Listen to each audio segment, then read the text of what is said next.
Hi friends, welcome to Praveen sir classes. మొదటిసారి మన YouTube ఛానల్ని చూస్తున్న ప్రతి ఒక్క అభ్యర్థి ఇప్పుడే మన ఛానల్ని సబ్స్క్రైబ్ చేయండి. ఈ వీడియో కనుక నచ్చినట్లయితే లైక్ చేయండి. మీ ఫ్రెండ్స్ అందరికీ పోటీ పరీక్షలకు ప్రిపేర్ అవుతున్న ప్రతి ఒక్క ఆస్పిరెంట్కి ఈ వీడియో లింక్ని షేర్ చేయండి. ఇక ఈరోజు ఆగస్టు 8, 2025 వార్తలు నిలిచిన జాతీయ, అంతర్జాతీయ, రాష్ట్రీయాంశాల గురించి, వార్తలు నిలిచిన వ్యక్తులు, అవార్డులు, పుస్తకాలు, మరి క్రీడా సంబంధిత సమాచారం, ఒక్కొక్క అంశాన్ని వివరంగా తెలుసుకుందాం. అంతకంటే ముందుగా నిన్నటి డైలీ కరెంట్ అఫైర్స్ వీడియోలో అడిగిన ప్రశ్నకి వివరణతో కూడిన సమాధానాన్ని చూద్దాము. సో ఇక్కడ క్వశ్చన్ వచ్చేసి కరెంట్ ఎకానమీలో భాగంగా ఇంపార్టెన్స్తో చూడాల్సిన టాపిక్. లాస్ట్ 2 days బ్యాక్ మన డైలీ కరెంట్ అఫైర్స్ వీడియోలో డిస్కస్ చేసిన టాపిక్ నుండి క్వశ్చన్ ఇవ్వడం జరిగింది. సో ప్రశ్నని మరొకసారి చూడండి. Federation of Indian export organisations ఇటీవల విడుదల చేసిన తాజా నివేదిక ప్రకారము 2024-25 ఆర్థిక సంవత్సరంలో భారతదేశం నుంచి జరిగిన మొత్తం ఎగుమతుల్లో తెలుగు రాష్ట్రాలు ఏ స్థానాల్లో నిలిచాయి?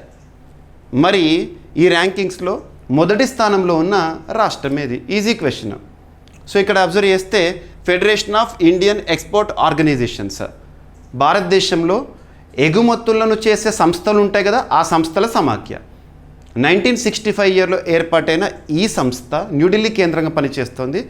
భారతదేశం నుండి జరిగే ఎగుమతుల గణాంకాల గురించి కానివ్వండి, ఏ రాష్ట్రం నుండి ఏ విధంగా ఎగుమతులు జరుగుతున్నాయి, అలాంటి డేటాని విడుదల చేస్తూ ఉంటుంది. మరి ఈ సంస్థ గడిచిన ఆర్థిక సంవత్సరానికి సంబంధించి, ఆర్థిక సంవత్సరం అనేది ప్రతి ఏటా కూడా ఏప్రిల్ 1న ప్రారంభమవుతుంది, మార్చ్ 31తో ముగుస్తుంది. మరి గడిచిన ఆర్థిక సంవత్సరం అంటే ఏంటి? 2024 ఏప్రిల్ 1 నుండి 2025 మార్చ్ 31 వరకు. మరి ఈ మధ్యకాలంలో, ఈ ఆర్థిక సంవత్సర కాలంలో భారతదేశం నుంచి జరిగిన ఎగుమతుల్లో తెలుగు రాష్ట్రాలు ఆంధ్రప్రదేశ్, తెలంగాణ ఏ ర్యాంకుల్లో ఉన్నాయి, ఏ స్థానాల్లో ఉన్నాయంటే ఆంధ్రప్రదేశ్ వచ్చేసి దేశంలో 6వ స్థానంలో, తెలంగాణ వచ్చేసి దేశంలో 7వ స్థానంలో ఉంది. ఏ విషయంలో? భారతదేశం నుండి జరుగుతున్న ఎగుమతులు ఉంటాయి కదా, ఏ రాష్ట్రం నుంచి ఎంత మొత్తంలో ఎగుమతి జరుగుతుంది అనే అంశాన్ని ఆధారంగా తీసుకొని ర్యాంకింగ్స్ ఇస్తే ఆ ర్యాంకుల్లో తెలుగు రాష్ట్రాలు ఈ స్థానాల్లో ఉన్నాయి. మరి మొదటి స్థానంలో నిలిచిన రాష్ట్రం ఏంటంట? సో గుజరాత్. గుర్తుపెట్టుకోండి, గుజరాత్ ఫస్ట్ పొజిషన్లో ఉంది, 1వ స్థానంలో. ఇక్కడ భారతదేశం నుండి జరుగుతున్న మొత్తం ఎగుమతుల్లో గుజరాత్ నుండే దాదాపు 26.60% జరుగుతుందంట, టాప్లో ఉంది. ఇక 2వ స్థానం వచ్చేసి మహారాష్ట్ర, 3వ స్థానం వచ్చేసి తమిళనాడు, 4వ స్థానం వచ్చేసి కర్ణాటక, 5వ స్థానం వచ్చేసేసి ఉత్తరప్రదేశ్, 6వ స్థానం ఆంధ్రప్రదేశ్, 7వ స్థానం తెలంగాణ. సో మీకు ఈ టాపిక్ చెప్పినప్పుడు చాలా గణాంకాలను ఎక్స్ప్లెయిన్ చేశాను, వాటన్నిటిని కూడా గుర్తుపెట్టుకోండి. ముఖ్యంగా ఎకానమీ అంటేనే చాలా వరకు గణాంకాలు వర్తమానంగా అప్డేట్ చేసుకోవాల్సి ఉంటుంది. The stats in the economy are not at all static, they are volatile, they are dynamic, ఎప్పుడు మారుతూ ఉంటాయి. అలా మారుతున్న గణాంకాలను మన ప్రిపరేషన్లో భాగంగా మనం కూడా కాంటెంపరీగా వార్తల్లోకి వస్తున్న గణాంకాలని అప్డేట్ చేసుకుంటూ ఉండాలి. ఓకేనా? సో ఇక్కడ అబ్జర్వ్ చేస్తే ఈ టాపిక్ మొత్తాన్ని ఎక్స్ప్లెయిన్ చేస్తాను, మరొకసారి చూడండి. So federation of Indian export organisations ఇటీవల విడుదల చేసిన తాజా నివేదిక ప్రకారము గడిచిన ఆర్థిక సంవత్సరంలో భారతదేశం నుంచి జరిగిన ఎగుమతుల్లో తెలుగు రాష్ట్రాలు ఆంధ్రప్రదేశ్, తెలంగాణ వరుసగా 6, 7 స్థానాల్లో ఉన్నాయి. దేశంలో ఎగుమతుల విషయంలో ర్యాంకింగ్స్ ఇస్తే, ఒక్కొక్క రాష్ట్రానికి ర్యాంకింగ్ ఇస్తే ఆ విధంగా 2024-25 ఆర్థిక సంవత్సరంలో భారతదేశం మొత్తం ఎగుమతులు వచ్చేసి 37.02 లక్షల కోట్ల రూపాయలు ఇండియన్ కరెన్సీలో తీసుకుంటే, ఒకవేళ బిలియన్ డాలర్స్లో తీసుకుంటే $437.42 బిలియన్ విలువైన ఎగుమతులు జరిగినాయి.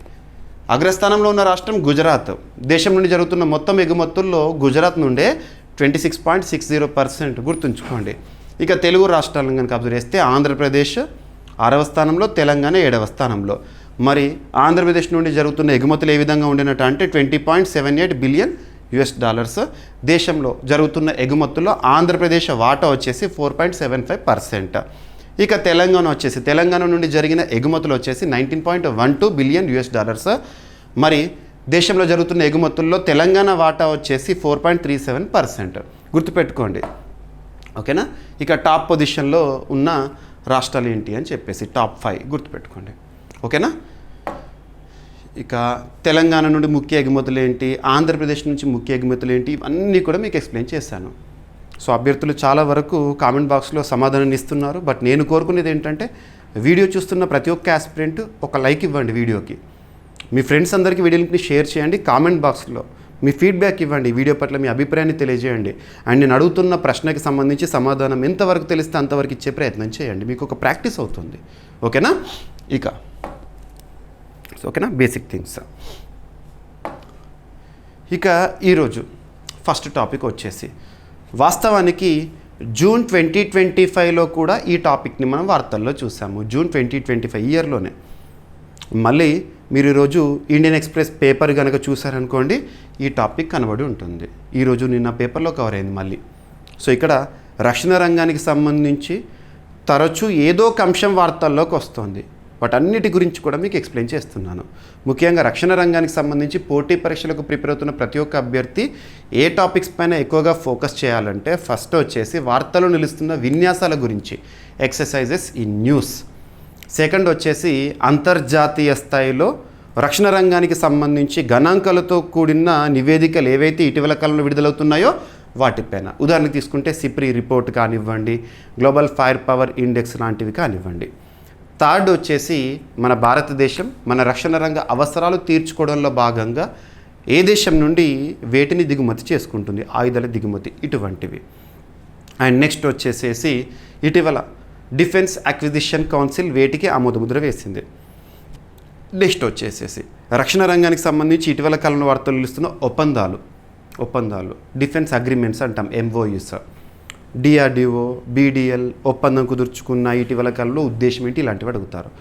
నెక్స్ట్ వచ్చేసేసి పూర్తి స్వదేశీ పరిజ్ఞానంతో తయారవుతున్న ఆయుధ సంపత్తి గురించి. ఆయుధ సంపత్తి ఏదైనా కానివ్వండి, నావల్ షిప్సే కానివ్వండి, సబ్మెరీన్సే కానివ్వండి, యుద్ధ విమానాలు కానివ్వండి, లేదంటే మిసైల్సే కానివ్వండి, అధునాతన తుపాకులే కానివ్వండి, ఏవైనా కూడా గుర్తుపెట్టుకోవాలి. మరి ఇక్కడ అబ్జర్వ్ చేస్తే ప్రపంచ అణు ఆయుధాల వ్యయానికి సంబంధించి గణాంకాలను ఒక అంతర్జాతీయ సంస్థ రిలీజ్ చేసింది. ఏదైనా ఒక అంతర్జాతీయ సంస్థ విడుదల చేసిన నివేదిక గురించి చూస్తున్నప్పుడు ఆ అంతర్జాతీయ సంస్థ పేరు చూడండి. ఆ సంస్థ ఎక్కడ ప్రధాన కేంద్రంగా పనిచేస్తోంది? జెనీవా, స్విట్జర్లాండ్ కేంద్రంగా పనిచేస్తున్న ఒక సంస్థ. International campaign to abolish nuclear weapons. గుర్తుపెట్టుకోండి, international campaign to abolish nuclear weapons అనే సంస్థ ఎక్కడ ప్రధాన కేంద్రం? Geneva, Switzerland. మీకు ఈచ్ అండ్ ఎవ్రీ టాపిక్ని డిస్కస్ చేసినప్పుడు స్టాటిక్ పాయింట్స్ని కూడా ఇస్తున్నాను, చదవండి. ఓకేనా? మరి ఈ సంస్థ రిలీజ్ చేసిన నివేదిక ప్రకారం గడిచిన క్యాలెండర్ ఇయర్లో 2024 సంవత్సరంలో ప్రపంచ అణ్వాయుధ ఖర్చులు అంటే న్యూక్లియర్ వెపన్ కంట్రీస్ ఉన్నాయి. ప్రస్తుతం ప్రపంచంలో ఎన్ని దేశాలు అణ్వాయుధ దేశాలు ఉన్నాయి చెప్పండి? Number important. 9 దేశాలు. 9 దేశాలు అణ్వాయుధ దేశాలు, అణ్వాయుధాలను కలిగి ఉన్న దేశాలు. ఓకేనా? ఆ అణ్వాయుధ ఖర్చులు వచ్చేసి 11% పెరిగిందంట లాస్ట్ ఇయర్ 2024 ఇయర్లో. ప్రపంచ అణ్వాయుధ ఖర్చులు వచ్చేసి 11% పెరిగిందంట. పెరిగి $100 బిలియన్ దాటిందంట. ప్రపంచంలో అణ్వాయుధ దేశాలు చేసిన ఖర్చు, ముఖ్యంగా అణ్వాయుధాలపైన చేసిన ఖర్చు లాస్ట్ ఇయర్ ఇంత శాతం పెరిగి $100 బిలియన్ కంటే మించిపోయిందంట. ఇది నిమిషానికి సుమారు $191 అంట. $1,90,151 వ్యయమంట ఖర్చు. మరి ఇక్కడ అబ్జర్వ్ చేస్తే ఏ దేశము ఏ విధంగా ఖర్చు చేస్తుంది అణ్వాయుధాల పైన? సో ఇక్కడ అబ్జర్వ్ చేస్తే యునైటెడ్ స్టేట్స్ ఆఫ్ అమెరికా మొత్తం చేస్తున్న ఖర్చులో అమెరికానే మోర్ దెన్ హాఫ్ ఖర్చు చేస్తుంది. So $56.8 billion. $56.8 బిలియన్. గతంతో పోలిస్తే 2023తో పోలిస్తే 2024లో వాళ్ళు చేసిన ఖర్చు 10% మించిందంట.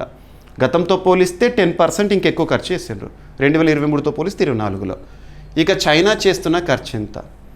యునైటెడ్ కింగ్డమ్ చేస్తున్న ఖర్చు ఎంత? రష్యా, ఫ్రాన్స్ అండ్ భారతదేశం $2.6 బిలియన్. గతంతో 2023తో పోలిస్తే 2024లో 3% పెరిగిందంట. ఓకేనా? ఇక పాకిస్తాన్. ఇక్కడ మరి ప్రపంచంలో అణ్వాయుధ దేశాలు ఏంటి? 9 అన్నాను కదా. ఆ 9 దేశాల పేర్లు గుర్తుపెట్టుకోండి. USA, China, UK, Russia, France, India, Pakistan, Israel, ఉత్తర కొరియా. గుర్తుంచుకోండి 9 దేశాలు. ఇవి అణ్వాయుధాలు కలిగిన దేశాలు. అండ్ ఇక్కడ అబ్జర్వ్ చేస్తే ఇటీవల ఇరాన్ దేశం అణ్వాయుధ దేశంగా అవతరించేది. ఆ అణ్వాయుధ కార్యక్రమంలో అడ్డుకట్ట వేస్తూ ఇజ్రాయెల్, అమెరికా ఇరాన్ పైన చేసిన దాడుల గురించి చూసాం. మనం చాలా ఆపరేషన్స్ గురించి చూసాం. లింక్ చేసుకోండి. ఇక international campaign to abolish nuclear weapons 2017లో నోబెల్ శాంతి పురస్కారాన్ని పొందిన సంస్థ. నోబెల్ శాంతి పురస్కారం అంటున్నాను. నోబెల్ పురస్కారాలని 6 రంగాల్లో ప్రకటిస్తూ ఉంటారు. ప్రతి సంవత్సరం అక్టోబర్ 1st వీక్ ఆ టైంలో పురస్కారాల ప్రకటన చూస్తాము. డిసెంబర్ 10th రోజున నోబెల్ పురస్కారాల ప్రధానోత్సవాన్ని చూస్తాము. గుర్తుంచుకోండి. ఓకేనా. ICAN జెనీవా, స్విట్జర్లాండ్ కేంద్రం పనిచేస్తుంది. ఆ సంస్థ నోబెల్ శాంతి పురస్కార గ్రహీత. సంస్థలకు నోబెల్ పురస్కారం ఇస్తే ఏ రంగంలో ఇస్తారంటే పీస్ ఫీల్డ్లో ఇస్తారు. ప్రపంచంలో అణ్వాయుధాలు కలిగిన 9 దేశాలు ఏంటి? ఇక 2024లో అణ్వాయుధాలపై ఖర్చులు పెరగడానికి కారణాలు ఏంటంటే భౌగోళిక ఉద్రిక్తతలు, ఆయుధ ఆధునికీకరణ ప్రోగ్రాంలు, రక్షణ బడ్జెట్లను పెంచడము. సో ప్రస్తుతం ప్రపంచంలో చూస్తున్న గందరగోళ పరిస్థితులు మనందరికీ చూస్తున్నాము. రష్యా, యుక్రెయిన్ సంక్షోభ పరిస్థితులు, అట్ ద సేమ్ టైం ఇటీవల ఇరాన్, ఇజ్రాయెల్ సంక్షోభ పరిస్థితులు, ఇండియా, పాకిస్తాన్ సంక్షోభ పరిస్థితి గురించి చూసాము. సీజ్ఫైర్ ఒప్పందం జరిగింది. ఇలా చాలా దేశాలు చూస్తున్నాం మనం. కొన్ని దేశాల అంతర్యుద్ధ పరిస్థితులు ఇలాంటివి. ఓకేనా. అణ్వాయుధ వ్యయం పెరగడం, ప్రపంచ భద్రత, అణువ్యాప్తి నిరోధక ఒప్పందము లక్ష్యాలకు సవాలుగా మారబోతోంది. And international atomic energy agency very very very important. Vienna కేంద్రంగా పనిచేస్తుంది. వారు ప్రపంచవ్యాప్తంగా అణ్వాయుధాలకు సంబంధించి రెగ్యులేషన్స్ జారీ చేస్తూ ఉంటారు. ఓకేనా. రైట్. ఇక నెక్స్ట్ రక్షణ రంగానికి సంబంధించి మన భారతదేశంలో కమిషన్ చేయబడుతూ వార్తల్లోకి వచ్చిన అంశం. కమిషనింగ్ అంటే సేవల ప్రారంభం. డీకమిషనింగ్ అంటే ఆల్రెడీ ఎగ్జిస్టింగ్ సర్వీసెస్ నుండి పక్కన పెట్టడం. అంటే ఎగ్జిస్టింగ్ సర్వీసెస్కి వీడుకోలు పలకడాన్ని డీకమిషన్ అంటాము. కమిషనింగ్ అయినా డీకమిషనింగ్ అయినా ఇంపార్టెంటే. ఉదాహరణకు ఇటీవల MiG-29 విమానాలు ఏవైతే ఉంటే వాటిని డీకమిషన్ చేయబోతున్నామని చెప్పేసి అలాంటివి చూడాలి. సో ఇక్కడ అబ్జర్వ్ చేస్తే భారత సైన్యంలోకి MMME MK2 అధునాతన శక్తివంతమైన కమిషనింగ్ అనేది ఇక్కడ చూడాలి. ఎవరు తయారు చేశారు? ఏదైనా ఒకటి కమిషనింగ్ చూస్తున్నాము, లేదా అణ్వాయుధాల గురించి, లేదంటే ఇటీవల కాలంలో ఆయుధాల గురించి చూస్తున్నామంటే దానికి సంబంధించిన బేసిక్స్ చూడాలి. ఆయుధాల గురించి పూర్తి స్వదేశీ పరిజ్ఞానం తయారవుతున్న ఆయుధ సంపత్తి గురించి చూస్తున్నప్పుడు ఏ సంస్థ తయారు చేసింది? ఇక్కడ అబ్జర్వ్ చేస్తే so DRDO defence research development organisation భారతదేశంలో రక్షణ రంగానికి సంబంధించి పనిచేస్తున్న అత్యున్నత సంస్థ. 1958 ఇయర్లో ఏర్పాటైంది. న్యూఢిల్లీ కేంద్రంగా పనిచేస్తుంది. DRDO చైర్పర్సన్గా ప్రస్తుతం సమీర్ వి కామత్ గారు విధులు నిర్వర్తిస్తున్నారు. తను ఇటీవల వార్తల్లో వ్యక్తిగా మనం చూసాము. నెక్స్ట్ ఇయర్ 2026 మే వరకు తనే చైర్పర్సన్గా పదవిలో కొనసాగుతారు. కారణం ఏంటంటే ఇటీవల తన పదవీ కాలాన్ని 1 ఏడాది పాటు కేంద్ర ప్రభుత్వం పొడిగించింది. క్లియర్. ఇక్కడ రీసెంట్గా August 6, 2025 రోజున భారత సైన్యం mechanical minefield marking equipment Mark II MMME Mark II full form ఏంటి?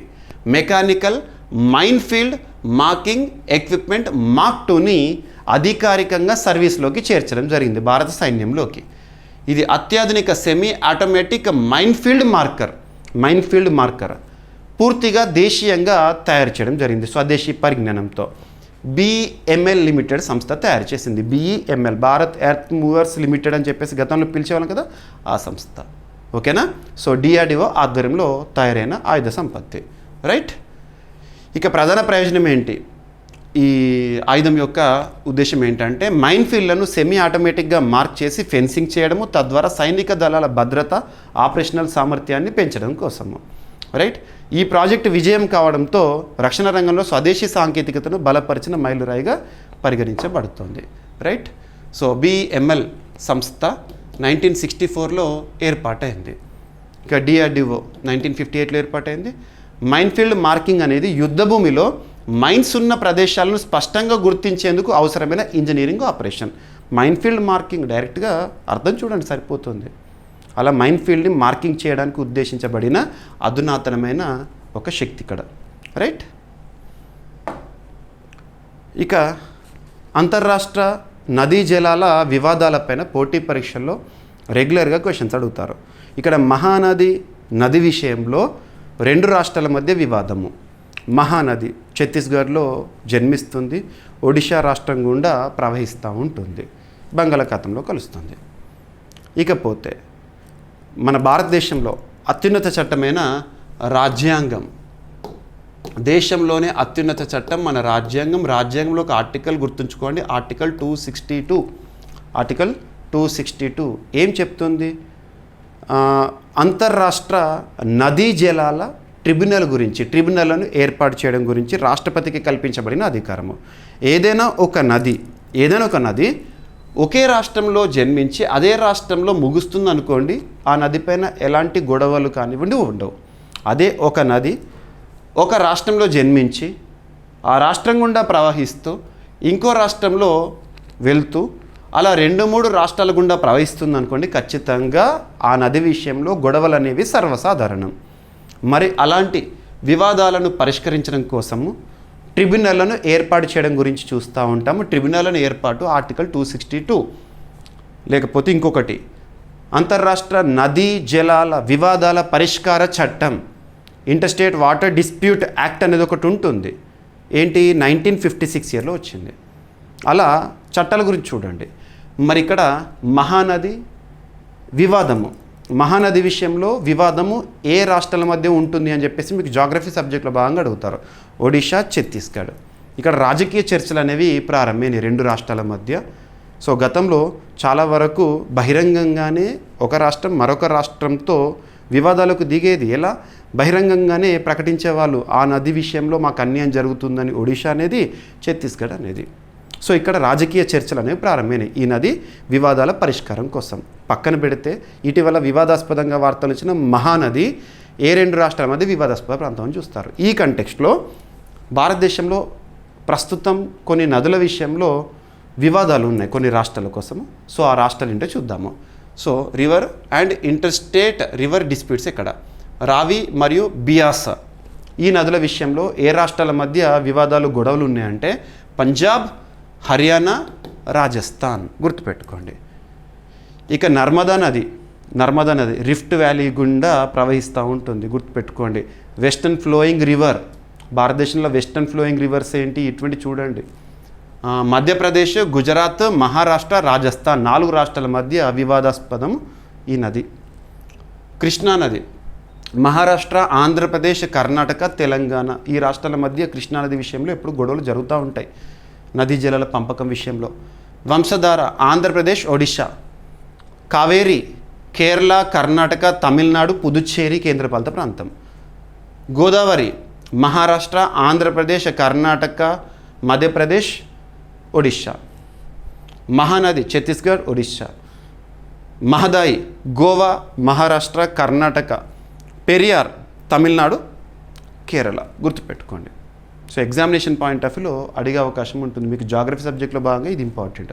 అదే కొన్ని నదులు ఉంటాయి. లూనీ రివర్ ఉంటుంది. లూనీ రివర్ ఏంటంటే రాజస్థాన్లోనే జన్మిస్తుంది, రాజస్థాన్లోనే అంతమవుతుంది, కాబట్టి గొడవ ఉండదు. ఇటువంటివి చూడాలి. ఓకేనా? సో మహానది జల వివాదం ఇటీవల చట్టపరమైన పోరాటం నుంచి రాజకీయ చర్చలకు మార్పు చూడుతుంది. ఒడిషా, ఛత్తీస్గఢ్ రాష్ట్రాలు సంయుక్తంగా పరిష్కారం కనుగొనేందుకు ఆసక్తి చూపిస్తున్నాయి. 2 రాష్ట్రాలు కూడా ఇక గొడవలు పెడితే కాదు, కూర్చొని మాట్లాడుకుంటే సెట్ అవుతుంది మ్యాటర్ అది. మహానది ఛత్తీస్గఢ్ రాష్ట్రంలో పుట్టి ఒడిశాలో ప్రవహిస్తుంది. ఛత్తీస్గఢ్లో డ్యామ్స్, బ్యారేజీలు నిర్మించడం వల్ల నీటి ప్రవాహం తగ్గిపోతుందని, మా రాష్ట్రంకి వచ్చే వరకు నది పేరు మాత్రం వింటున్నాం, నదిలో నీళ్లు ఉండట్లేదని చెప్పేసి ఒడిశా వాదిస్తుంది. ఈ నీటి కొరత వల్ల ఒడిశాలోని దిగువ ప్రవాహ ప్రాంతాల్లో వ్యవసాయం, జీవనాధారం ప్రభావితం అవుతున్నాయి. 2016లో ఒడిశా సుప్రీంకోర్టును ఆశ్రయించి interstate river water disputes act 1956 ఇందాక చెప్పాను మీకు చట్టం ప్రకారం ట్రిబ్యునల్ ఏర్పాటును కోరింది. కేంద్ర ప్రభుత్వం 2018లో మహానది వాటర్ డిస్ప్యూట్స్ ట్రిబ్యునల్ను ఏర్పాటు చేసింది. డేటా సేకరణ, తనిఖీలు, వాదనలు మొదలైనవి. ఇక ట్రిబ్యునల్ నెమ్మదిగా ముందుకు సాగింది. 2024 నాటికి విచారణ అనేది చాలా స్లోగా ఉంది. చాలా అంశాలు ఇంకా పరిష్కారం కాలేదు. కాబట్టి మరొకసారి విచారణ అనేది సెప్టెంబర్ 6, 2025కి వాయిదా వేశారు. సో ఇంకా నడుస్తుంది డిస్కషన్. ఇక మహానది సుమారు 851 కిలోమీటర్లు ప్రవహించి బంగాళాఖాతంలో కలుస్తుంది. మహానది బేసిన్లో ముఖ్యమైన నగరాలు ఏంటంటే రాయ్పూర్, కటక్, సంబల్పూర్, తల్చర్. ఈ మహానది డెల్టాలో ఒడిశాలోని ప్రఖ్యాత హీరాకుడ్ డ్యామ్ భారతదేశంలో అతిపెద్ద మల్టీపర్పస్ డ్యామ్ ఉంది. ఇక interstate river water disputes act 1956 ప్రకారం భారత్లో ఇప్పటివరకు 9 ట్రిబ్యునల్స్ ఏర్పాటైన 9 ట్రిబ్యునల్స్. భారత్లో గోదావరి, కృష్ణా, నర్మదా, మహానది వంటి నదులపై రాష్ట్రాల మధ్య తరచూ జల వివాదాలు జరుగుతూనే ఉన్నాయి. ఇటీవల చూడండి, గోదావరి నది నీళ్ళ విషయంలో ఆంధ్రప్రదేశ్, తెలంగాణ 2 రాష్ట్రాల మధ్య, బనకచర్ల ప్రాజెక్టు విషయంలో అలాంటివి. 2022లో కేంద్ర ప్రభుత్వం జల వివాదాల పరిష్కారాన్ని వేగవంతం చేయడానికి interstate river water disputes authority ఏర్పాటును ప్రతిపాదించడం, ఇవన్నీ కూడా చూస్తున్నాము. గుర్తుపెట్టుకోండి, ఎగ్జామినేషన్ పాయింట్ ఆఫ్ వ్యూలో అడగవచ్చు, జాగ్రఫీ సబ్జెక్ట్లో భాగంగా ఇంపార్టెంట్. సో ఇక్కడ మీరు చూడండి, వార్తాపత్రికలో కవర్ అయింది ఈరోజు. ఏదైనా ఒక టాపిక్ న్యూస్ పేపర్లో కనిపిస్తుందంటే అది న్యూస్. మనకు కావాల్సింది న్యూస్ కాదు కదా, మన కరెంట్ అఫైర్స్. సో న్యూస్కి కరెంట్ అఫైర్స్ తేడా ఏంటి? వార్తల్లో కనిపిస్తున్న అంశాన్ని పోటీ పరీక్షల కోణంలో సబ్జెక్ట్ లింక్ చేసుకొని దానికి స్టాటిక్ పాయింట్స్ని అడిషన్గా చేసుకున్నాం అనుకోండి, 100% మనం స్కోర్ చేసుకోవచ్చు. కరెంట్ అఫైర్స్లో 100%, జనరల్ స్టడీస్లో మ్యాక్సిమం మార్క్స్ రాబట్టాలి. అదేవిధంగా మీకు క్లాస్ అందిస్తున్నాను, ప్రతిరోజు చూడండి. ఇక నెక్స్ట్ నిన్నటి క్లాస్కి కొనసాగింపు అని చెప్పవచ్చు. నిన్నటి క్లాస్లో ఒక టాపిక్ చెప్పాను, ఎంఎస్ స్వామినాథన్ గారి శత జయంతి ఉత్సవాలు. ఎంఎస్ స్వామినాథన్ గారి శత జయంతి ఉత్సవాలు. భారత ప్రధాని నరేంద్ర మోదీ గారు ప్రత్యేకంగా ఎంఎస్ స్వామినాథన్ గారి సేవలను కొనియాడారు. ఆ సందర్భంగా మొట్టమొదటి ఎంఎస్ స్వామినాథన్ గారి పేరిట ఒక పురస్కారం ప్రారంభం కాబోతోంది. ఆ పురస్కారాన్ని ఇక మీదట ప్రతి ఏటా ఏ సంస్థలు ప్రకటిస్తాయని చెప్పాను. ఇక్కడ పురస్కార గ్రహీత గురించి ఇప్పుడు మనం డిస్కస్ చేద్దాము.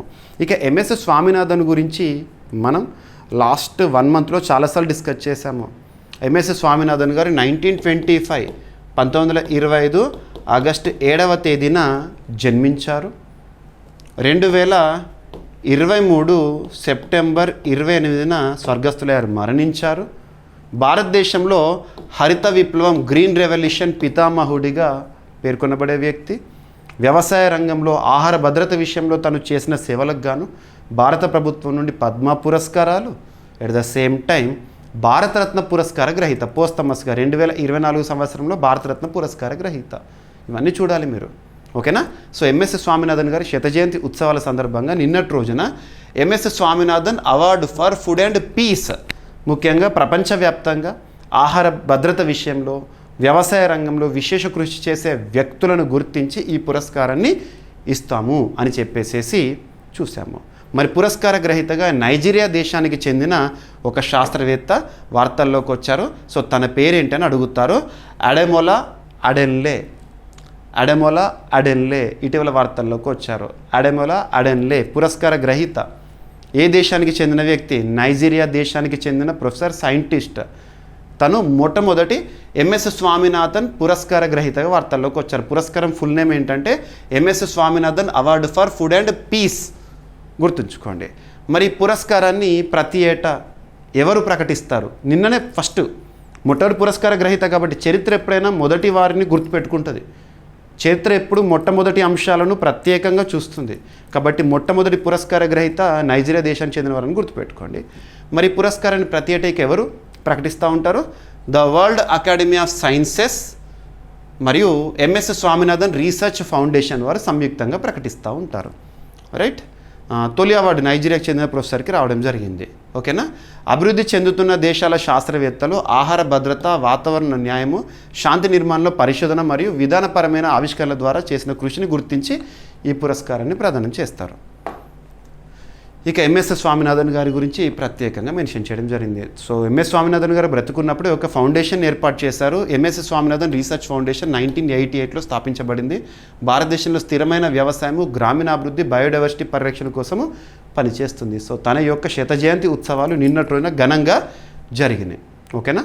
సో ఇక మనకు సస్టైనబుల్ డెవలప్మెంట్ గోల్స్, ప్రపంచంలోని ప్రతి దేశం కూడా 2015 సంవత్సరం నుండి 2030 సంవత్సరం వరకు సాధించాల్సిన 17 లక్ష్యాలు, 17 గోల్స్. అందులో కనుక మనం అబ్జర్వ్ చేస్తే గోల్ నెంబర్ 2 జీరో హంగర్ గురించి చెప్తుంది. ఆకలి లేని ప్రపంచాన్ని ఏర్పాటు చేయడము లేదా ఆకలి నిర్మూలన. సో ఇక్కడ అబ్జర్వ్ చేస్తే క్లైమేట్ యాక్షన్ ఏమో sustainable development goal number 13. 16th goal ఏమో పీస్, జస్టిస్, స్ట్రాంగ్ ఇన్స్టిట్యూషన్స్. గుర్తుపెట్టుకోండి. ఈ అవార్డు యొక్క ప్రత్యేకత ఏంటంటే వీటినే కవర్ చేస్తుంది, ఆ రంగంలో కృషి చేసిన వ్యక్తులకు. ఓకేనా? రైట్. ఇక the world academy of sciences మరియు ఎంఎస్ స్వామినాథన్ రీసెర్చ్ ఫౌండేషన్ వారు సంయుక్తంగా పురస్కారాన్ని ఇస్తారని చెప్పాను కదా. సో ఈ సంస్థ the world academy of sciences అనే సంస్థ 1983 ఇయర్లో ఏర్పాటైంది. ట్రయస్ట్ ఇటలీ కేంద్రంగా పనిచేస్తుంది. ఇక ఎంఎస్ స్వామినాథన్ గారి గురించి చూసాం కాబట్టి ఎంఎస్ స్వామినాథన్ గారికి సంబంధించి ఇంకొక 2 అంశాలు కూడా ప్రత్యేకంగా మీరు ప్రెస్ ఇన్ఫర్మేషన్ బ్యూరోలో చూడొచ్చు.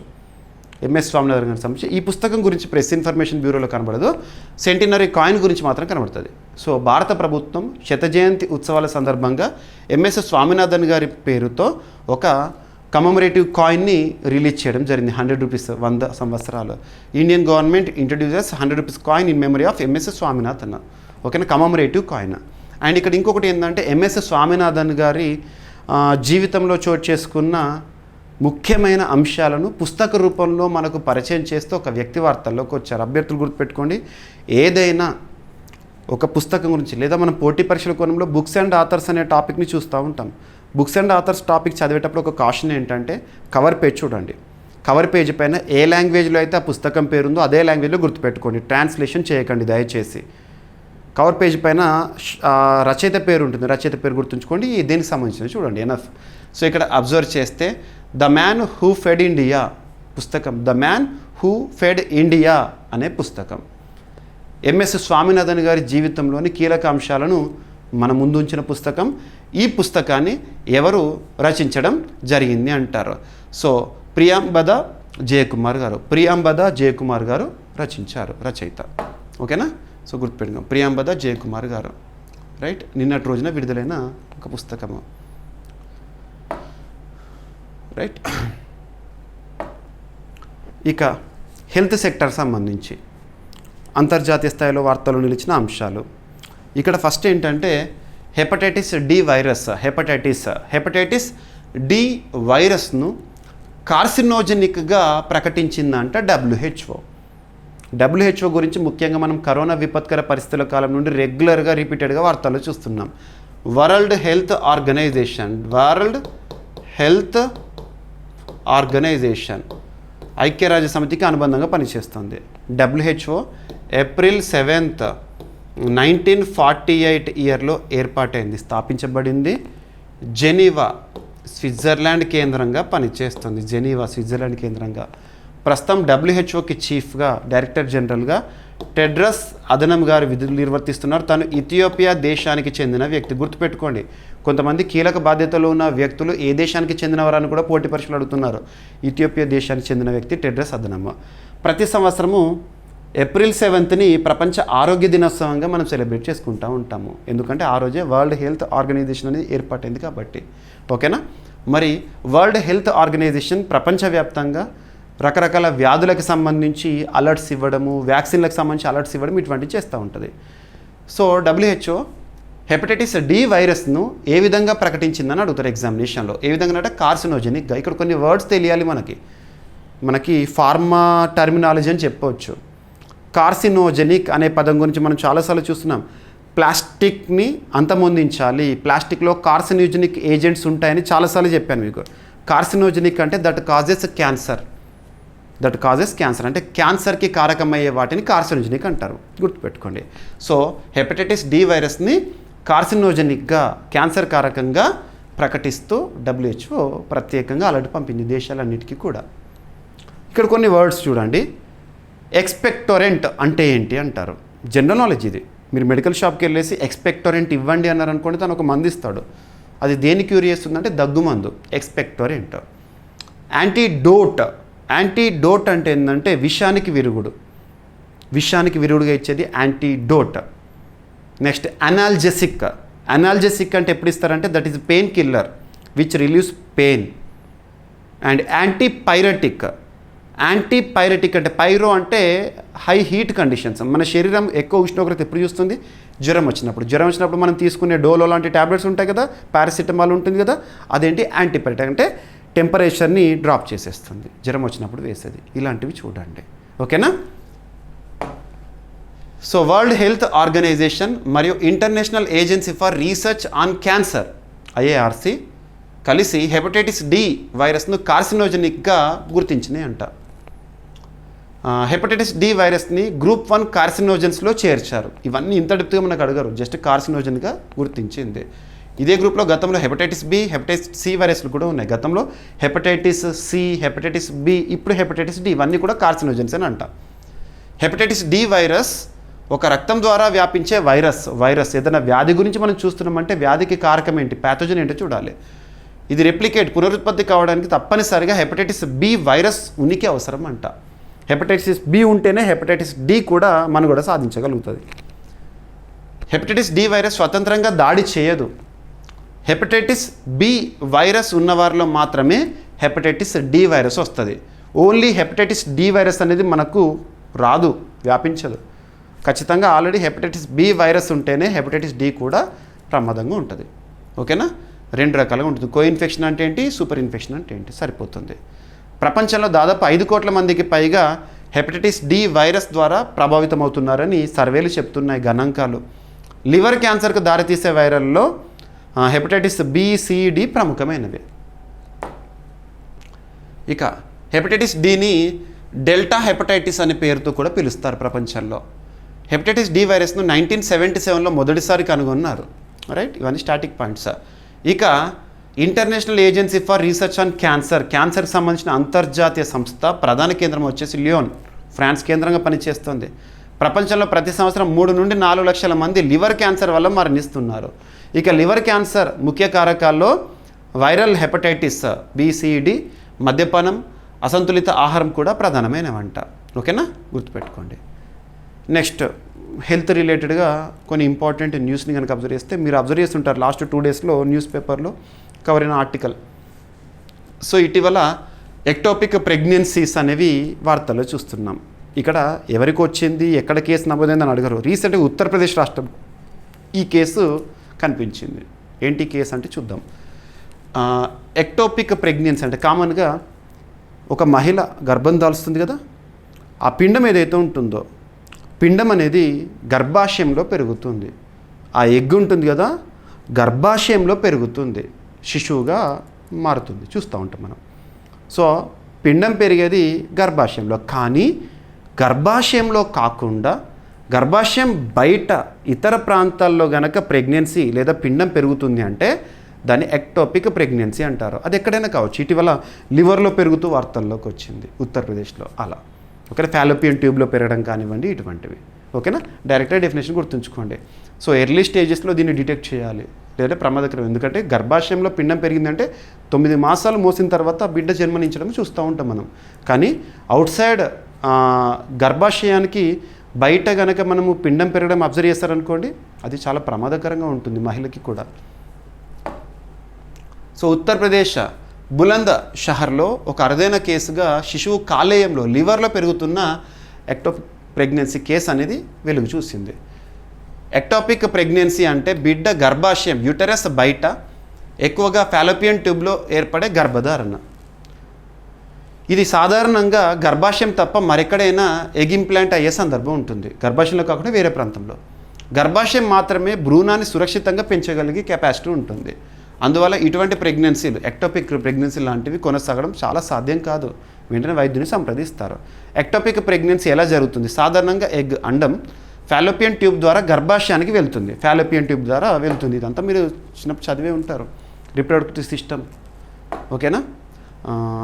నెక్స్ట్ అయితే ఫాలోపియన్ ట్యూబ్లో బ్లాక్ ఇన్ఫ్లమేషన్ లేదా స్కారింగ్ లేదా సర్జరీ, గర్భాశయం నిర్మాణం లోపం వంటివి ఉన్నప్పుడు ఎగ్ పక్కదారిలో ఇంప్లాంట్ అయ్యే అవకాశం ఉంటుంది. గర్భాశయానికి చేరకుండా ఫాలోపియన్ ట్యూబ్ నుండి గర్భాశయానికి వెళ్ళకుండా ఫాలోపియన్ ట్యూబ్ నుండి ఆగిపోవడం కానీ వేరే మార్గం ద్వారా ఆగిపోవడం ఉంటుంది. ఓకేనా, గుర్తుంచుకోండి. ఓకేనా. లక్షణాలు: మిస్ అయిన పీరియడ్, బ్రెస్ట్ టెండర్నెస్ వంటి సాధారణ ప్రెగ్నెన్సీ లక్షణాలు మొదట కనిపిస్తాయి. డేంజర్ సిగ్నల్స్ ఏంటంటే తీవ్రమైన పొట్ట నొప్పి వస్తుంది, వెజనల్ బ్లీడింగ్, తలనొప్పి, మూర్ఛ, భుజానికి నొప్పి, తక్కువ బీపీ ఇలాంటివి, లో బీపీ ఇలాంటివి అవుతాయి. ఫాలోపియన్ ట్యూబ్ ర్యాప్చర్ అయితే అది ప్రాణాపాయ స్థితి. ఫాలోపియన్ ట్యూబ్ అనేది బస్ట్ అయింది అనుకోండి, చచ్చిపోతారు కూడా. ఓకేనా. చికిత్స ఏంటి? Medical treatment. సో మెథోట్రెక్సేట్ ఔషధం ద్వారా సెల్ గ్రోత్ని ఆపి ఎంబ్రియో టిష్యూను కరిగిస్తారు, అంతే. లేదంటే ఆపరేషన్ చేసి తీస్తారు. ఓకేనా. సో సరిపోతుంది. గర్భాశయం బయట ఏర్పడే ప్రతి 100 గర్భధారణల్లో సుమారు 1 నుండి 2% ఎక్టోపిక్ ప్రెగ్నెన్సీలుగా ఉంటాయి. ఓకేనా. ట్యూబల్ ప్రెగ్నెన్సీ, ఫాలోపియన్ ట్యూబ్లో గర్భధారణ అత్యంత సాధారణము. రైట్, సరిపోతుంది. సో ఇక్కడ అబ్జర్వ్ చేస్తే ఇంకొకటి, ఇప్పుడు ఇక మనము స్కీమ్స్ గురించి చూద్దాము. పహల్. సో పహల్ స్కీమ్కి సంబంధించి వాస్తవానికి భారతదేశంలో భారత ప్రభుత్వము పహల్ స్కీమ్ని తీసుకొచ్చిన తర్వాత మధ్యవర్తుల అవినీతి అనేది తగ్గిపోయింది. డైరెక్ట్ బెనిఫిట్ ట్రాన్స్ఫర్ ద్వారా చాలా బెనిఫిట్స్ లబ్ధిదారులకు అందుతున్నాయి. మనం ఉదాహరణకి పహల్ స్కీమ్ యొక్క ఉద్దేశం చూడండి. మనం ఒక గ్యాస్ సిలిండర్ బుక్ చేస్తాము. గ్యాస్ సిలిండర్ బుక్ చేసిన తర్వాత ఆ సిలిండర్ మనకి ఇంటికి డోర్ డెలివరీ వచ్చిన తర్వాత మనం డెలివరీ తీసుకున్న తర్వాత మనం యాక్చువల్గా డెలివరీ తీసుకునే సమయంలో మొత్తం పేమెంట్ చేసేస్తాం సిలిండర్కి. తర్వాత డెలివరీ అయిన తర్వాత ఒక 2 to 3 డేస్లో గవర్నమెంట్ సబ్సిడీ రూపంలో మళ్ళీ మన అకౌంట్లో డబ్బులు వేసేస్తుంది. ఇది పహల్ స్కీమ్లో భాగంగా చూస్తాము. ఏమైనా కొంతమంది ఫేక్గా అడ్రస్లు పెట్టేసేసి సిలిండర్లు పొందడం, ఇటువంటివన్నీ కూడా పహల్ స్కీమ్ ద్వారా అడ్డుకట్ట వేయడం జరిగింది. సో పహల్ పథకం ద్వారా భారత ప్రభుత్వం ఎల్పిజి సబ్సిడీ పంపిణీని డైరెక్ట్ బెనిఫిట్ ట్రాన్స్ఫర్ విధానంలో మరింత పారదర్శకంగా, లక్ష్య సాధితంగా చూసేందుకు 2025లో చర్యలు మరింత వేగవంతం చేసిందంట. సో ప్రభుత్వం చెప్తోంది 4 కోట్లకు పైగా డూప్లికేట్ లేదా యాక్టివ్ కాని ఎల్పిజి కనెక్షన్లను రద్దు చేయడం ద్వారా వాస్తవ లబ్ధిదారులకు మాత్రమే సబ్సిడీ అందేలా చర్యలు తీసుకుంటున్నారు. ఆధార్ ఆధారిత ధృవీకరణ, బయోమెట్రిక్ ధృవీకరణ విధానాలు కీలక పాత్ర పోషిస్తున్నాయి. పహల్ స్కీమ్ ద్వారా వినియోగదారులు మార్కెట్ ధరకు ఎల్పిజి సిలిండర్ కొనుగోలు చేసి తర్వాత సబ్సిడీ వారి బ్యాంకు ఖాతాలో జమ అవుతుంది. సబ్సిడీ అంటే రాయితీ ప్రభుత్వం ఇచ్చేది. 33 కోట్లకు పైగా యాక్టివ్ ఎల్పిజి వినియోగదారులకు ఈ స్కీమ్ వర్తిస్తుంది ప్రస్తుతం. ఇది ప్రపంచంలోనే అతిపెద్ద క్యాష్ ట్రాన్స్ఫర్ ప్రోగ్రామ్. ప్రతి వినియోగదారు ఎల్పిజి కన్జ్యూమర్ నెంబర్ను ఆధార్ బ్యాంకు ఖాతాతో లింక్ చేయాలి. కొత్త కనెక్షన్లకు బయోమెట్రిక్ ఆధార్ అనేది అవసరము. ఓకేనా, గుర్తుపెట్టుకోండి. సో పహల్ స్కీమ్ను మొదటిసారి 2013 సంవత్సరంలో ప్రారంభించి 2014లో దేశవ్యాప్తంగా విస్తరించారు. ఈ పథకానికి 2016 సంవత్సరంలో గిన్నిస్ బుక్లో చోటిచ్చారు. ఓకేనా. World's largest cash transfer programme direct benefit transfer కింద. ఓకేనా. ప్రధానమంత్రి ఉజ్వల యోజన ద్వారా 10 కోట్లకు పైగా మహిళలకు ఉచిత ఎల్పిజి కనెక్షన్లను ప్రభుత్వం అందించింది. రైట్, సరిపోతుంది. ఇక నెక్స్ట్, మహిళల కోసం ఉద్దేశించబడిన, మహిళల్లో నాయకత్వ లక్షణాలు లేదా నాయకత్వ నైపుణ్యాన్ని పెంపొందించేందుకు ఉద్దేశించిన she leads programme 2nd edition అనేది ప్రారంభమైంది. షీ లీడ్స్ 2 ప్రోగ్రామ్ అనేది ప్రారంభమైంది. ఎవరెవరు ఈ ప్రోగ్రాంలో భాగస్వామ్యులు చూడాలి. ఓకేనా, ఇందుకోసం ఉద్దేశించబడింది. అండ్ ఇక్కడ ఒక కాన్సెప్ట్ ఏంటంటే, దేశంలోని అత్యున్నత చట్టమైన రాజ్యాంగంలో పార్ట్ 3లో మనం ఫండమెంటల్ రైట్స్ గురించి చూస్తాము. ఫండమెంటల్ రైట్స్ పార్ట్ 3లో మనం చూస్తాము ఆర్టికల్ 12 నుండి 35 వరకు. మరి అందులో ఆర్టికల్ 15 క్లాస్ 3 స్త్రీలకు మరియు పిల్లలకు ప్రభుత్వం కల్పించే ప్రత్యేక సౌకర్యాలు లేదా రిజర్వేషన్సే కానీ లేదా పథకాలే కానివ్వండి వివక్షగా భావించరాదు. స్త్రీలకు పిల్లలకు కల్పించే ప్రత్యేక సౌకర్యాలను ప్రొటెక్టివ్ డిస్క్రిమినేషన్గా చూడాలి, రక్షిత వివక్ష. ఓకేనా, ఈ పాయింట్. అందుకే దేశవ్యాప్తంగా మహిళల కోసం ఉద్దేశించినవి, పిల్లల కోసం ఉద్దేశించిన పథకాలు కనబడతాయి. పురుషుల కోసం ఉద్దేశించిన పథకాలు ఉండవు. Article 15 class 3. So she leads అనే ఒక ప్రోగ్రాం మరొకసారి వార్తల్లోకి వచ్చింది. ఎవరు ప్రారంభించారు? న్యూఢిల్లీలో ministry of women and child development concern మినిస్టర్గా ఉన్న అన్నపూర్ణాదేవి గారు, ప్రస్తుతం మంత్రిగా ఎవరున్నారు? కేంద్ర మంత్రిగా ministry of women and child development Annapurna Devi గారు ప్రారంభించారు. ఈ షీ లీడ్స్ అనే programme ministry of women and child development మరియు UN విమెన్ సంయుక్తంగా అమలు చేస్తున్నాయి మహిళల్లో నాయకత్వ నైపుణ్యాలను పెంపొందించడం కోసము. ఓకేనా. షీ లీడ్స్ 2 కార్యక్రమం 2వ ఎడిషన్కి ప్రారంభోత్సవం నిర్వహించారు. ఇది UN women India country office నిర్వహించిన 2 రోజుల వర్క్షాప్. ఇటీవల ఆమోదం పొందిన, మనకు 2023 సంవత్సరం చూసాం సెప్టెంబర్లో, women reservation in Lok Sabha and assemblies అని చెప్పేసేసి. సో చట్టసభల్లో మహిళలకు రిజర్వేషన్ 33% ప్రొవైడ్ చేయడం గురించి 2029 నుండి అమల్లోకి వస్తాయని ఇవన్నీ చూస్తున్నాం కదా. సో మహిళల రిజర్వేషన్ చట్టం 2023 లోక్సభ రాష్ట్ర అసెంబ్లీలలో మహిళలకు 33% రిజర్వేషన్ నేపథ్యంలో ఈ కార్యక్రమం అనేది నిర్వహించబడింది. First edition. మళ్ళీ తర్వాత ఇప్పుడు మంత్రి అన్నపూర్ణదేవి గారు మాట్లాడుతూ, మహిళల నాయకత్వం కేవలం ప్రాతినిధ్యానికి మాత్రమే కాదు, వికసిత్ భారత్ లక్ష్యంలో మహిళా ప్రాధాన్యత అభివృద్ధి కేంద్ర బిందువుగా ఉండాలంట. వికసిత్ భారత్ అంటే ఏంటి? మనకు స్వాతంత్రం వచ్చి 100 సంవత్సరాలు అయ్యే అద్భుత క్షణాలు ఎప్పుడు 2047. అప్పటి వరకు మనం సాధించాల్సిన అన్ని రంగాలు సాధించాల్సిన లక్ష్యాల గురించి తరచూ వింటుంటాం కదా. ఓకేనా. షీ లీడ్స్ వంటివి మహిళలకు నాయకత్వ నైపుణ్యాలు నెట్వర్క్లను పెంపొందించేందుకు రాబోయే లోక్సభ రాష్ట్ర ఎన్నికల్లో మహిళలు పోటీ చేయడానికి ఉత్సాహాన్ని మద్దతును అందించడంలో కీలక పాత్ర పోషిస్తాయి. రైట్. ఇక UN విమెన్ 2010లో ఏర్పాటైంది, ఐక్యరాజ్యసమితికి అనుబంధంగా పనిచేస్తుంది. మహిళల రిజర్వేషన్ చట్టము and sustainable development goal number 5 gender equality. గుర్తుంచుకోండి, ఆ 17 గోల్స్ ఇంపార్టెంటే. మీకు నేను 17 గోల్స్ గురించి కూడా రీసెంట్గా క్వశ్చన్ అడిగాను, చాలామంది ఆన్సర్ ఇచ్చారు. ఓకేనా. రైట్. ఇక కొన్ని initiatives. Strategic interventions for green hydrogen transition, SIGHT అనే స్కీమ్ వార్తల్లోకి వచ్చింది. ఉద్దేశం ఏంటి చూద్దాము. సైట్ ఫుల్ ఫామ్ ఏంటి, ఇక్కడ ఇంగ్లీష్లోనే ఇచ్చాను చూడండి. Strategic interventions for green hydrogen transition అనేది స్కీమ్. సైట్ యొక్క ఫుల్ ఫామ్ ఎందుకు వార్తల్లోకి వచ్చింది? నేషనల్ గ్రీన్ హైడ్రోజన్ మిషన్లో ముఖ్యమైన పథకం ఇది. నేషనల్ గ్రీన్ హైడ్రోజన్ మిషన్ని భారత ప్రభుత్వం ఎప్పుడు ప్రారంభించిన మిషన్ని 2023లో. అందులో భాగంగా ఇప్పుడు సైట్ స్కీము. ఈ స్కీమ్ను ministry of new and renewable energy మరియు పెట్రోలియం సహజవాయు మంత్రిత్వ శాఖ వారు సంయుక్తంగా అమలు చేస్తున్నారు. ఏదైనా ఒక ఇనిషియేటివ్, ఒక స్కీము మనం చూస్తున్నామంటే ఎవరు అమలు చేస్తున్నారు, ఏ మంత్రిత్వ శాఖ పరిధిలోనే చూడాలి. ఇక్కడ సైట్ అనే scheme ministry of new and renewable energy at the same time petroleum మరియు సహజవాయు మంత్రిత్వ శాఖ పరిధిలో అమలవుతుంది. గ్రీన్ హైడ్రోజన్ ఉత్పత్తిని పెంచడం, ఖర్చును తగ్గించడం, ముఖ్య పరిశ్రమల వినియోగాన్ని ప్రోత్సహించడం అనేది ఈ సైట్ స్కీమ్ యొక్క ఉద్దేశము. గ్రీన్ హైడ్రోజన్ పునర్వినియోగ శక్తి ద్వారా నీటిని ఎలక్ట్రోలైసిస్ చేసి తయారు చేస్తారు. గ్రీన్ హైడ్రోజన్ ఎలా తయారు చేస్తారు? వాటర్ని ఎలక్ట్రోలైసిస్ చేసి తయారు చేస్తారు. ఇది పర్యావరణానికి హానికరం కాదు, ఎకో ఫ్రెండ్లీ, ఎన్వైర్మెంటల్. గ్రీన్ అమోనియాను ఎరువుల తయారీ, ఎనర్జీ నిల్వ, రవాణా రంగాల్లో ఉపయోగిస్తారు. ఇక నేషనల్ గ్రీన్ హైడ్రోజన్ మిషన్ ఎప్పుడు ప్రారంభము? Right. Sustainable development number goal ఎంత? 7 శుభ్రమైన శక్తి, క్లీన్ ఎనర్జీ. 13th గోల్ ఏమో వాతావరణ చర్య గురించి, క్లైమేట్ యాక్షన్ గురించి తెలుపుతుంది. ఓకేనా. సో 2030 నాటికి భారత్ 500 గిగావాట్ల రెన్యూవబుల్ ఎనర్జీ సామర్థ్యాన్ని లక్ష్యంగా పెట్టుకుంది. అందులో భాగంగా ఇటువంటిది ఇనిషియేటివ్స్ అనేది ఇంపార్టెంట్. ఓకేనా. సో హైడ్రోజన్ పీరియాడిక్ టేబుల్లో అత్యల్ప అణుసంఖ్య, సో హైడ్రోజన్ 1. ఇక్కడ మీకు ఎక్స్ట్రా ఇన్ఫర్మేషన్ కెమిస్ట్రీలో భాగంగా మీరు పీరియాడిక్ టేబుల్ నేర్చుకుంటారు కదా, అందులో భూమిపై అత్యధికంగా లభించే మూలకము హైడ్రోజన్. ఓకేనా. అండ్ భారతదేశం మొట్టమొదటి గ్రీన్ ఎనర్జీ ఆధారిత మెట్రో రైలు భారతదేశంలో లక్నో మెట్రో. గ్రీన్ హైడ్రోజన్ వినియోగం వల్ల భారత్ సంవత్సరానికి లక్షల కోట్ల రూపాయల విలువైన క్రూడ్ ఆయిల్ దిగుమతులను తగ్గించుకోగలుగుతుంది. గ్రీన్ ఎనర్జీ ప్రస్తుతం ప్రపంచం అంతా కూడా రెన్యూవబుల్ ఎనర్జీ వైపు, గ్రీన్ ఎనర్జీ వైపు పయనిస్తున్నాయి.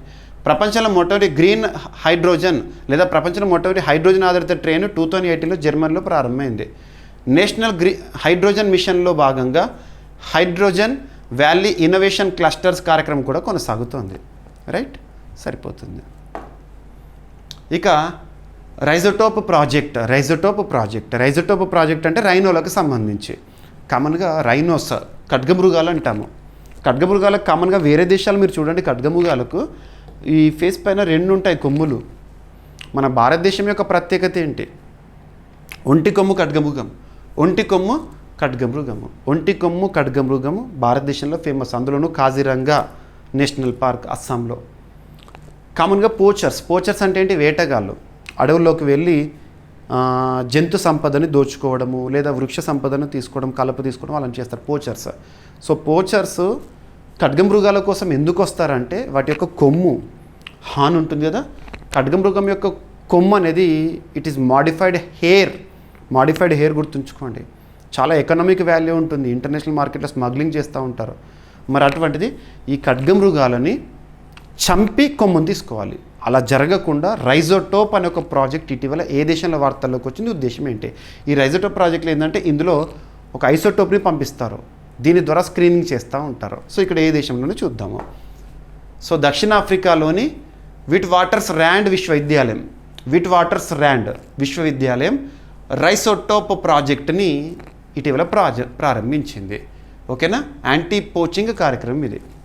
ఈ ప్రాజెక్ట్లో భాగంగా రైనో కొమ్ము ఉంటుంది కదా, మాడిఫైడ్ హెయిర్.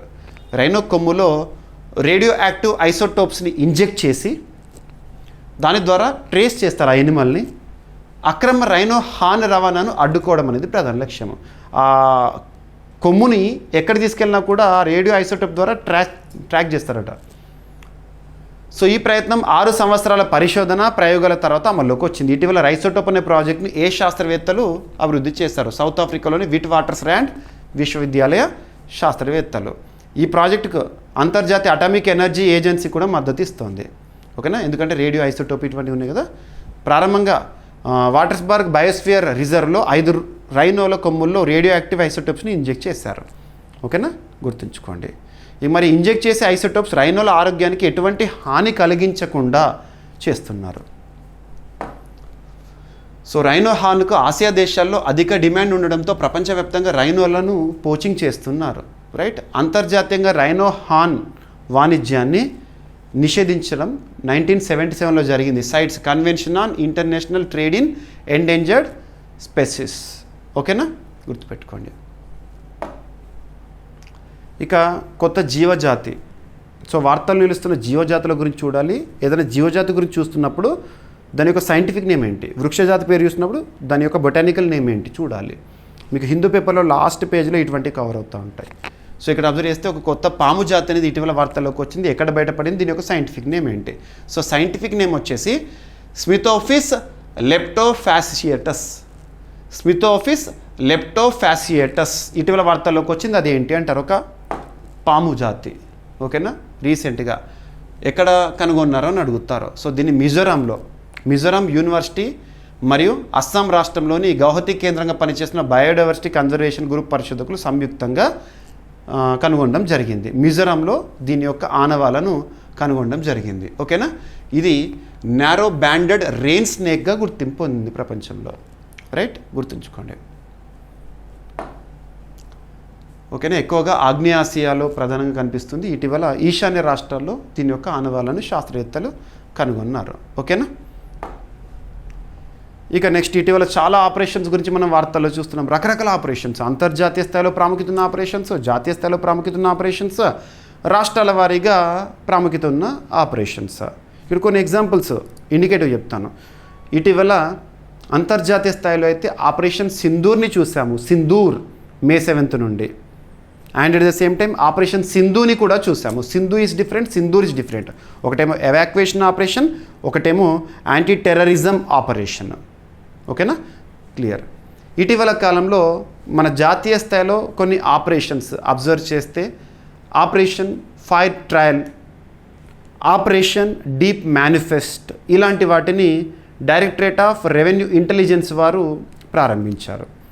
అది పోతే ఇటీవల యాంటీ టెర్రరిజం యాక్టివిటీస్ని ఉద్దేశించి తీవ్రవాదాన్ని అడ్డుకట్టవేయడానికి ఆపరేషన్ మహాదేవ్ అని, ఆపరేషన్ శివశక్తి అని ఇటువంటివి చూసాము.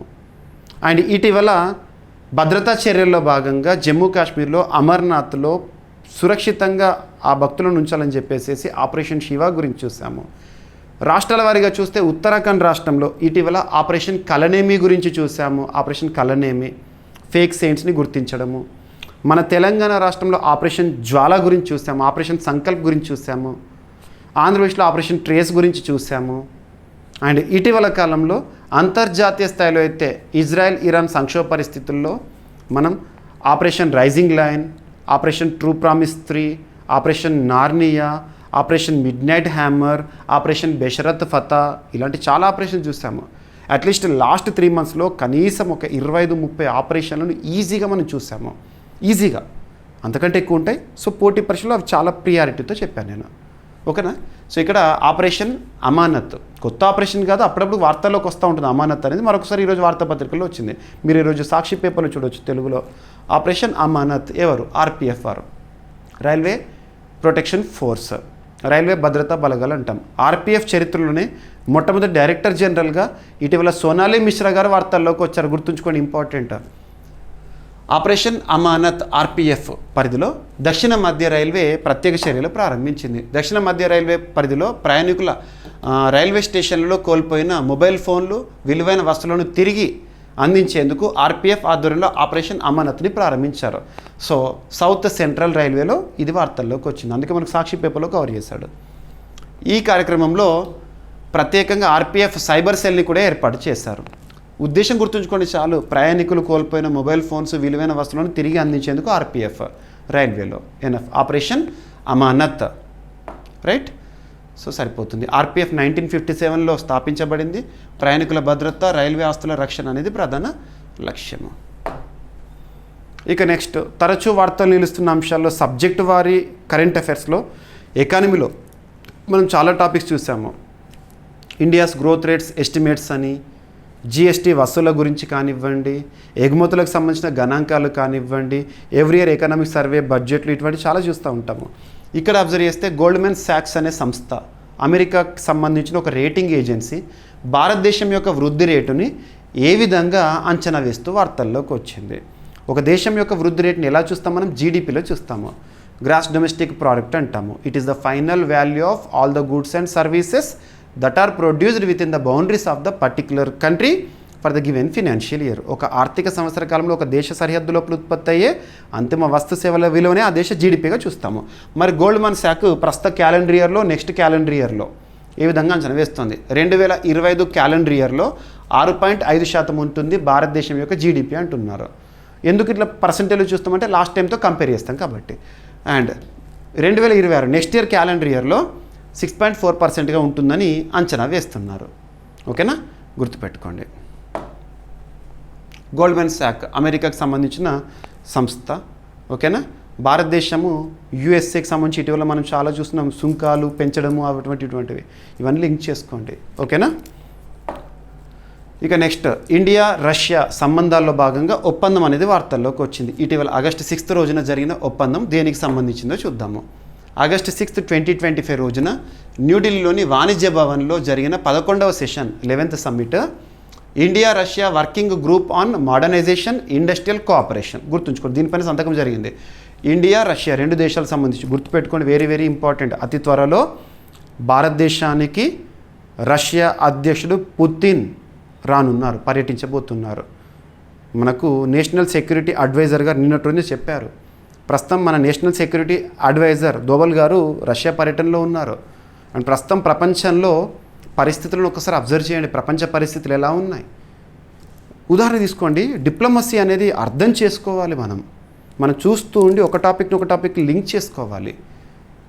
ఇక్కడ రీసెంట్గా భారతదేశం పహల్గామ్ ఉగ్రదాడికి ప్రతిచర్యగా పాక్ ఆక్యుపైడ్ కాశ్మీర్లోని ఉగ్ర స్థావరాలను పేల్చేసాం మనం, ఆపరేషన్ సింధూర్ పేరుతో. మళ్ళీ ఆ తర్వాత పాకిస్తాన్ మనపైకి దాడికి వచ్చింది, డ్రోన్లతో దాడి చేసింది. మరి పాకిస్తాన్ పంపిన ఆ డ్రోన్ల వెనుక ఎవరున్నారు? ఎవరి హస్తం ఉంది? టర్కీ. లాస్ట్ ఇయర్ 2024 ఇయర్లో పాపం టర్కీ భూకంప ప్రభావితమైంది అని వాళ్ళకు సాయం అందిస్తే మనం ఆపరేషన్ దోస్త్ పేరుతో మనం వాళ్ళకి సాయం చేశాము. తర్వాత విశ్వాసం నిలుపుకోలేదు. టర్కీ ఏం చేసింది? ఆపరేషన్ డ్రోన్ అనుకుందేమో, పాకిస్తాన్కి సాయం చేసింది. మరి ఇక్కడ మనం ప్రతిచర్య చూపించాలి కదా. చిన్న లాజిక్. లాస్ట్ మంత్ మనం జూన్లో చూసాము. జూన్లో భారత ప్రధాని గారు 3 దేశాల పర్యటనలకు వెళ్ళారు. సైప్రస్, క్రొయేషియా, కెనడా పర్యటన అని చెప్పేసి మనం చూసాము. ఆ పర్యటన సందర్భంగా సైప్రస్కి వెళ్ళారు. వాస్తవానికి టర్కీకి సైప్రస్కి బద్ధ శత్రుత్వం ఉంటుంది. సింపుల్, సైప్రస్లో భారత ప్రధాని పర్యటించారంటే మనం ఎవరికి మద్దతుగా ఉన్నామని. సో ఇక్కడ టర్కీకి అగెనిస్ట్గా ఇలాంటివి. ఇప్పుడు చూడండి, అమెరికా తీసుకుంటున్న నిర్ణయాలు, ట్రంప్ తీసుకుంటున్న నిర్ణయాలు భారత్పై విపరీతంగా సుంకాలు పెంచడం, ఇటువంటి తీసుకుంటున్నారు. ఇప్పుడు మనం స్ట్రాటజిక్గా ఆలోచిస్తున్నాం. డిప్లొమసీలో భాగంగా భారత ప్రధాని గారు చైనాకి వెళ్తున్నారు, SCO సమ్మిట్కి వెళ్తున్నారు. అండ్ మన నేషనల్ సెక్యూరిటీ అడ్వైజర్ గారు రష్యాలో ఉన్నారు. రష్యా అధ్యక్షుడు భారతదేశ పర్యటన చేయబోతున్నారు. ఇవన్నీ చూడండి ఒకసారి, సమీకరణాలు ఎలా ఉన్నాయి అనేది. సో డిప్లొమసీ గురించి ఆలోచించండి. ఓకేనా.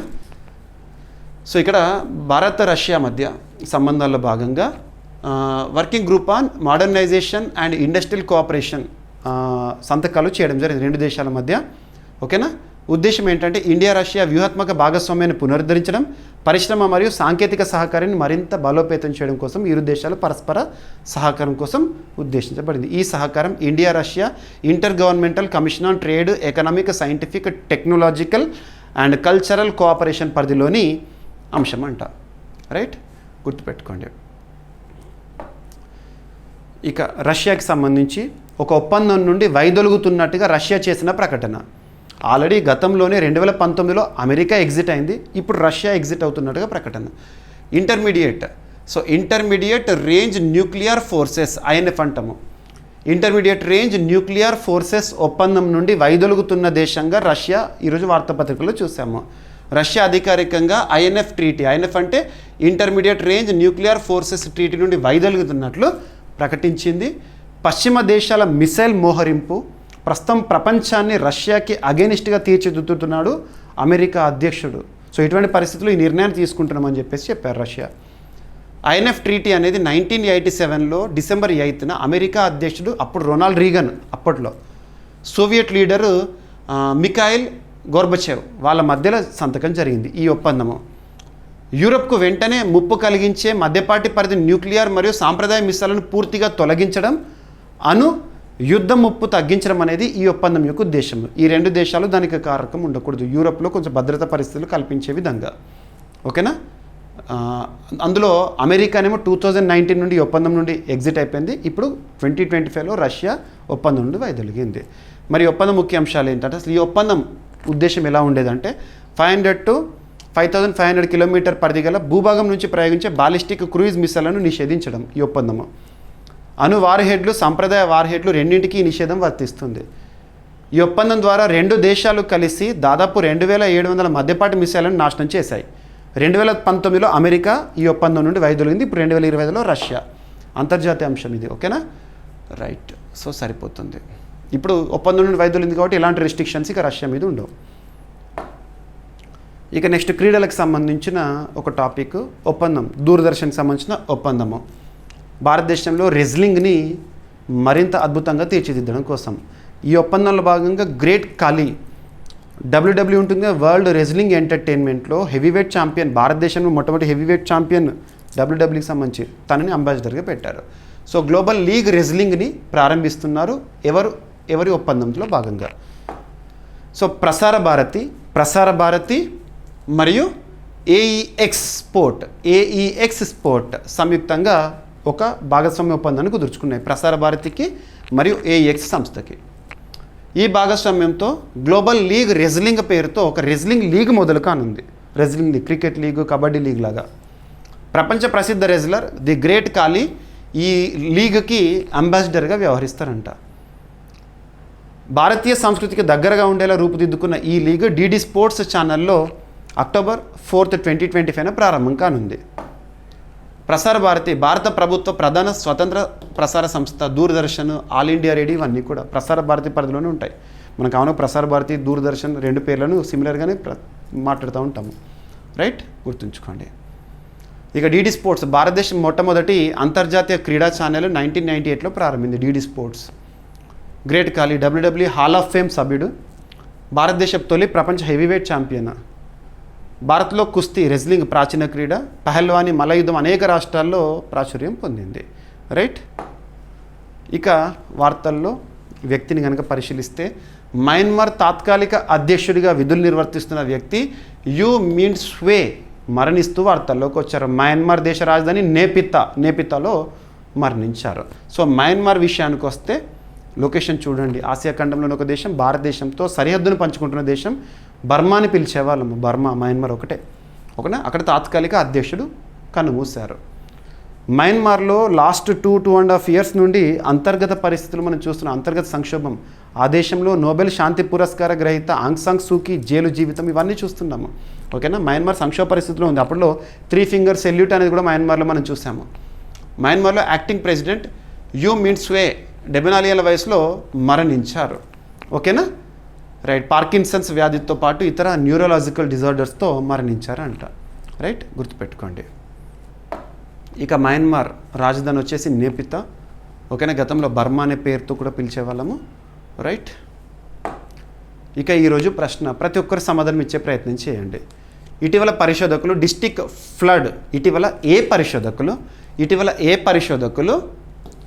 డిస్టిక్ ఫ్లడ్ సివియారిటీ ఇండెక్స్ ఒక ఇండెక్స్ని రూపొందించారు.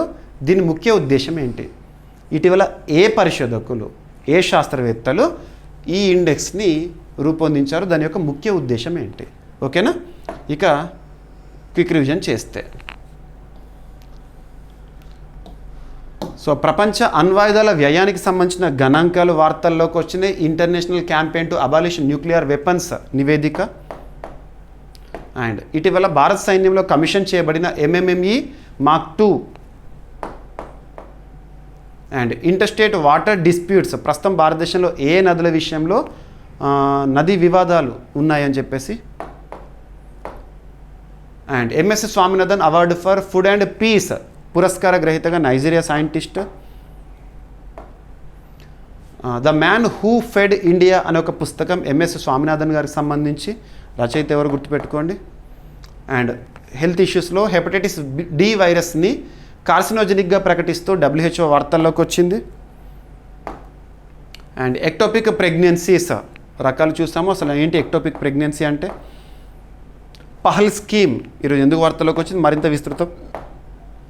అండ్ షీ లీడ్స్ టు అనే ఒక ఇనిషియేటివ్ ఎవరెవరి ఆధ్వర్యంలో.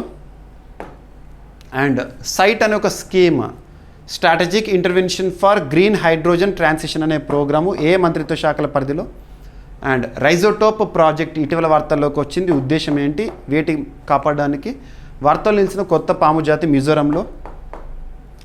అండ్ ఆపరేషన్ అమానత్ ఇటీవల RPF వారు ప్రారంభించిన అంశము. ఉద్దేశం ఏంటి? అండ్ గోల్డ్మెన్ సాక్ భారతదేశ వృద్ధి రేటుని ఏ విధంగా అంచనా వేస్తూ వార్తల్లోకి వచ్చింది. అండ్ భారత్ రష్యా సంబంధాల్లో భాగంగా ఒప్పందము. And intermediate range nuclear forces ఒప్పందం నుండి వైదొలుగుతున్నట్టుగా రష్యా చేసిన ప్రకటన.